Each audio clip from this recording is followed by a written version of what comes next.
Israel पर जब Gaza पहली बार इतने बड़े हमले की खबर आई तो पूरी दुनिया इससे चकित रह गई। सब सोचने लगे कि मसाद जैसे खतरनाक इंटेलिजेंस एजेंसी वाला देश साजिश को भांपने में नाकाम कैसे हो गया।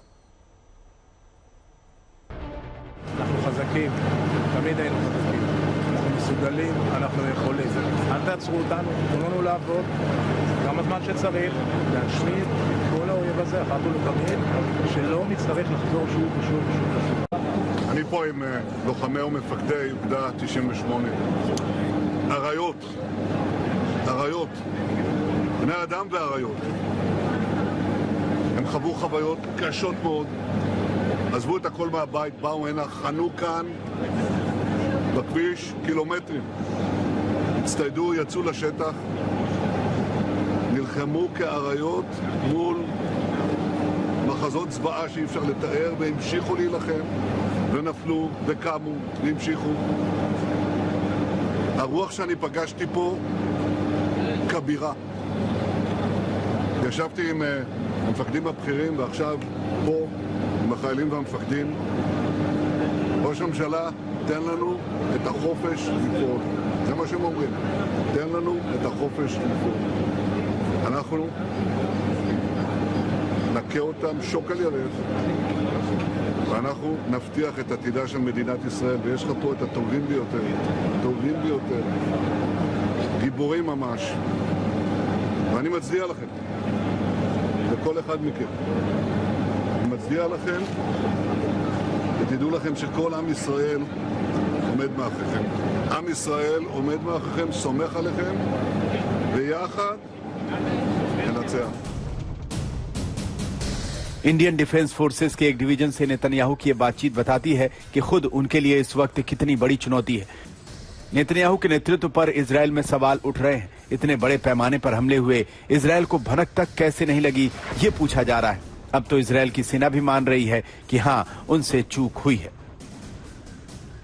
על המתקפה המתועבת הזו החליט יחיא סינואר, הריבון ברצועת עזה, ולכן הוא וכל המערכת שתחתיו הם בני מוות.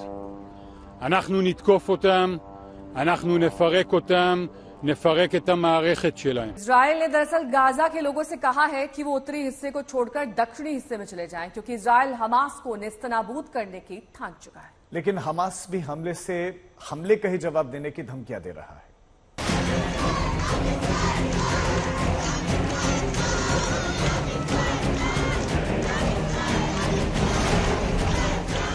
दशकों की लड़ाई में इजरायल कैसे खड़ा रहा, ये इन तस्वीरों से समझ सकते हैं।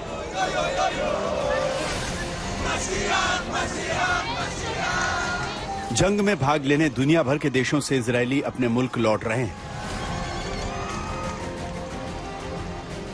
क्या जवान, क्या बुजुर्ग, क्या महिलाएं, इजरायली अवाम युद्ध में अपनी भागीदारी देने को उतावली हो रही है। ऐसे ही जज्बे और जोश ने इजरायल डिफेंस फोर्स को बड़ी ताकत दी है।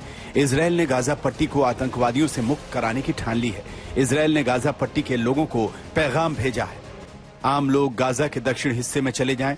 हमास के आतंकी घरों के नीचे बनी सुरंगों में छिपे हैं। आप लोग सुरक्षित जगहों पर चले जाएं। इजरायल हमास पर ऑल आउट एक्शन करेगा। यहाँ पर इजरायल की सेना की तैनाती बहुत बड़ी संख्या में है और इजरायल की सेना हमास के ठिकानों को ध्वस्त करने की तैयारी में है। और हमास के ठिकानों को ध्वस्त करने के लिए इजरायल की सेना की तैयारी के बारे में मैं आपको विस्तार से बता रहा हूं। ध्यान से देखिए इस गन पोजीशन को।